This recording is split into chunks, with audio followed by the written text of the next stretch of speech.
Alright, well, today was kind of a mixed bag. I had some luck slowing down a couple of the engines. The ET6 here, I had checked it, I thought, very carefully before I put it back together, but as you can see, it's sticking a bit here on the governor, so I will have to double check that the new spring I put in there isn't rubbing and try reassembling that at some point. So it ran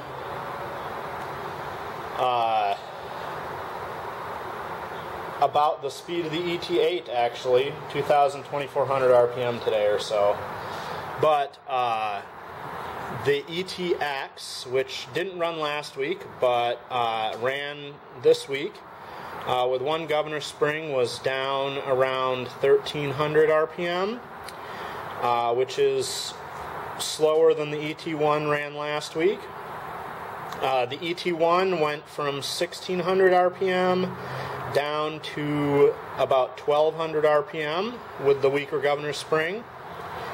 And the ET7, which didn't run last week, was down to about 800 RPM with a weaker governor spring and 0-degree timing. And the EM1, which switched from about 5-degree timing to 0-degree timing, lost about 400 RPM. It registered 2,600 last week and about 2,200 this week.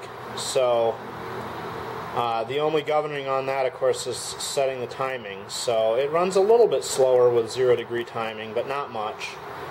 And then the ET8 started up but did not want to run for long this week. So I didn't do anything with the carb, but I probably have to take the carb apart and really try and clean it out again.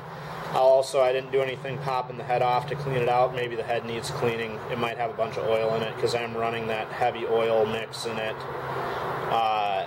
to make sure it has plenty of lubrication. So we'll see what we can do about that this next week.